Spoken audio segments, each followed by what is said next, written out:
I'm Matt Studebaker. This is the syllabus discussion for Marketing 3890, and so we're just going to dive right into this. So in the syllabus, you'll see that I teach multiple sections. This syllabus does apply to all sections, both in person and online. So if you are an in-class student this semester, the classes are in a hybrid model. So that means they will meet 2/3 of the time we'll be meeting in class, and then the last portion will be online. And so that will take the form of video lectures later that we'll discuss here. So my office is WB 23085. If you know where the marketing department is, it's on the second floor. It's by a couple of giant printers. And so my office is actually on the other side of that wall where those printers are. So this is my UVU email. Please do not email me through here. Email me through Canvas. There are multiple reasons for that. First of all emails that come through Canvas I know come from students, and I have alerts on my phone to indicate when I get an email from a student, so I know. Whereas on my uvu.edu, I get just bombarded with emails from the school and from people, recruiters, and from just lots of people. And so it's a way for me to be able to find your information quickly, your questions quickly, and be able to get back to you fast. So please don't email me through uvu.edu. I will respond if I get it, but the problem is that sometimes I don't answer that on a daily basis, whereas I do answer Canvas on a daily basis. And then that is my phone number there. The phone number, if I'm here, I'll answer it. It's just if I'm here. So the best way is email me through Canvas. My office hours are Monday and Wednesday, 11 to noon. And then on Wednesday, I am also here from 4 to 5:30 because I have a night class that starts at 5:30. So you can schedule an appointment with me. I'm pretty flexible throughout the week. So if you have questions, feel free to reach out. The textbook for this class, if you want to call that, textbook, is StrengthsFinders 2.0 by Tom Rath. So I include a link, and that is actually in the Canvas and on the home page. You just click on syllabus there, and the link is there.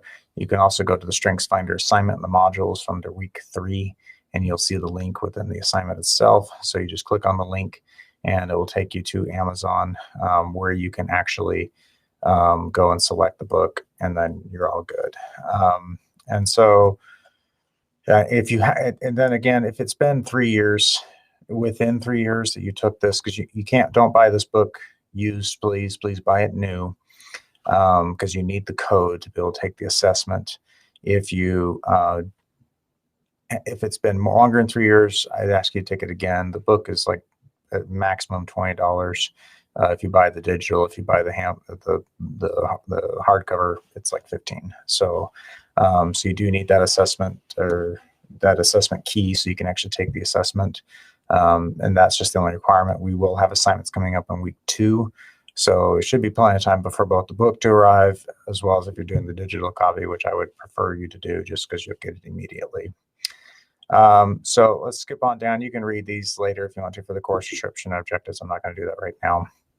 So communication. So I do check my email often, as I have said it. Again, I'm stating, please don't email me through my UVU email. Please only email me through Canvas. It is much faster. I respond within 24 hours. That's the goal. I'm usually pretty good with that, unless something comes up, and then I'll let you know that. But I do respond very, very quickly with this. I do see communication as a two-way street, okay?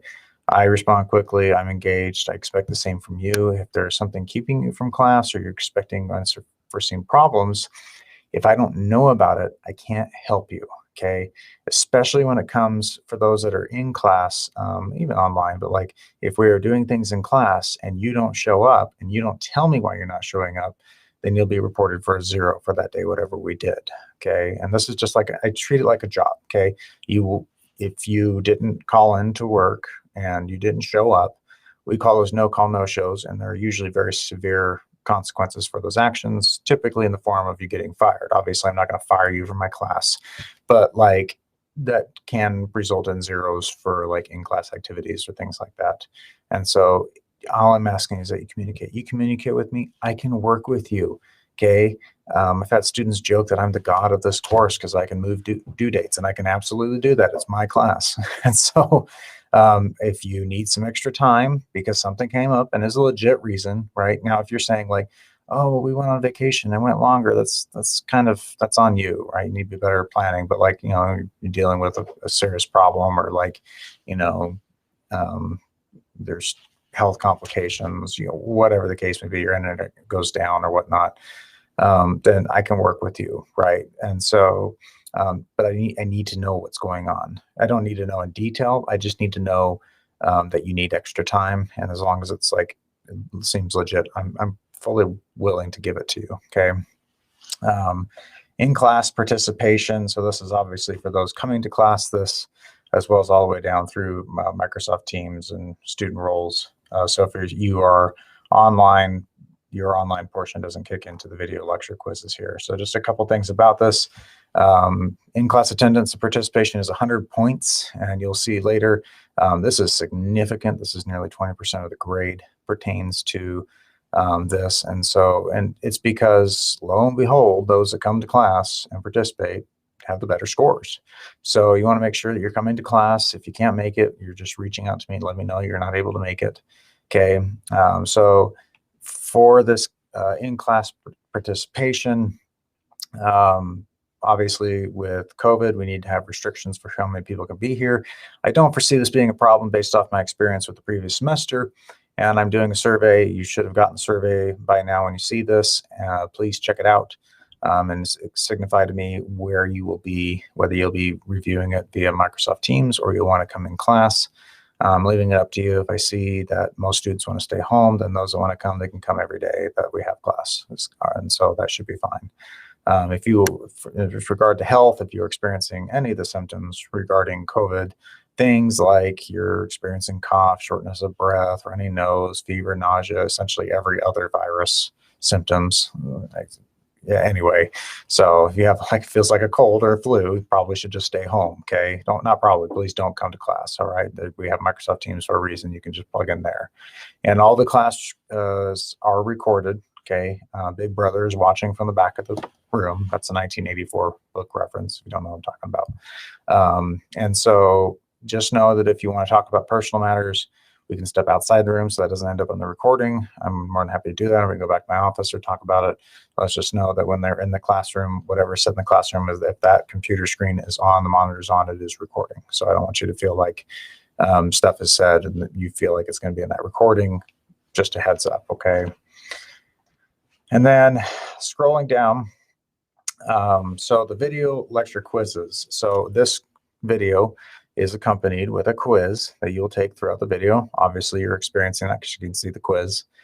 And so this is meant to help educate you about the course material and that make sure it sticks, okay? And so I'm not trying to be nitpicky.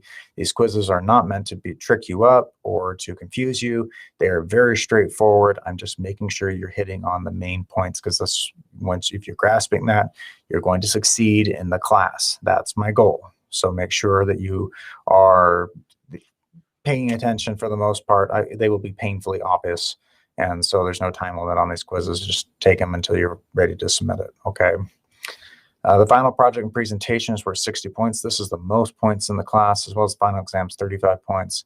The final exam is a cakewalk. I hate tests. And so I have a very easy study guide. Nobody fails. Nobody even gets lower than a B+ on these things if they use my study guide. So final exam, don't worry about that. The final project presentation, it's a lot of points, but if you just, all it is a culmination of all the work you've already done throughout the semester, and you're just compiling it all, presenting it in 5 minutes, and you're done. Okay, so don't freak out about that one. Expectations, I'm going to skip over. Late work, I do accept late work up to 2 weeks after the deadline. So typically you have the whole week or assignment is there. Actually, the whole semester, you can actually complete this class as fast as you wanted to because everything's live. But let's assume that you just get on for that week. Well, you have that week and you got 2 weeks after the due date to submit it.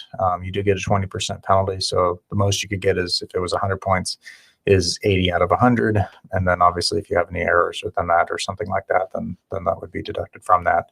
But if you got perfect, then you get an 80 out of 100, right? And so I figure you weren't on time, you didn't communicate, and this is kind of the result. So, but I just know stuff comes up, but usually stuff doesn't come up for 3 straight weeks. So I feel that's more than fair time frame for you to get your work in. And if you're having problems, again, communicate. Electric equipment, I don't care if you're on your phone and crap in class. I really don't. So just make sure that you're not being distracting to other people is my only thing. And then I can be boring. I'm probably boring now.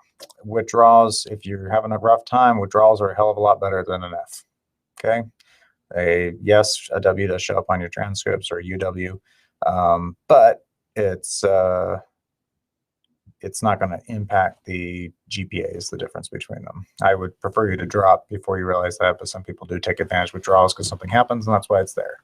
Okay, I'm not advocating that, but sometimes people take advantage of that. Grading, the only thing you need to know about this that most people care about, 93% pertains to my A range. So 893 to 100 is an A, and then it drops from that point there. 1092.99 and below is B, A minus, and then so on and so forth. Pretty usual. And this class is broken up into 4 sections. It's 795 points. So again, when I mentioned the attendance is 100 points, that's significant. When I only have 795 points, 100 points makes up a big chunk of that, okay, about 18% or something like that. Final project presentation, 60 points, final exam, 35 points. And then there's 4 sections of this class is broken into for the assignments. You have research at 135 points. You have networks at 150 points. You have interviewing at 105 points and tools at a total of 210 points, okay? And these will be discussed in detail throughout the semester, so I'm not going to discuss them at this time. Just know that every single assignment will have a video embedded within the assignment, similar to this one, where you can watch and I will be going over all the information that is presented there. Now, some of it will be duplicated from the instructions, but one thing that's not included that is really beneficial to those videos is that I cover areas where students struggle in the papers, or where I see most students miss points. And so I give you a hint or a heads up on where you should be focusing your attention on the assignments so you can get the highest grade possible. And so in this class, I want everybody to succeed. Okay, I don't want anybody to fail. I want people to get the best grade possible. If everybody got A's, I will be more than happy to go talk to my chair about why everybody got an A. Okay. And so I do have a tentative schedule here. You should be able to see that in Canvas. And then if you need accommodations, you need to go speak with the UVU Accessibility Service Department, or ASD for short. They're in LC312. They will send me a heads up, let me know that you just need accommodations. Generally, I don't have problems with this because my class is already pretty accommodating that you can access everything ahead of time and you have plenty of warning. Also, there's a statement here about disabilities or disability statement itself. So if you have any questions about that, you can reach out to me. Again, also with plagiarism, please watch out for plagiarism. It's copying work and claiming as your own. It's pretty straightforward. This is not a new concept for you, but I have seen plagiarism in my class. Some people have plagiarized my own work in my class, which is kind of funny, but it has happened. So if you also need tutoring options, I have a bunch of options here, resources that you can access, and you can review that at your own lecture or leisure. And so that is pretty much it for the discussion on the syllabus. Thank you.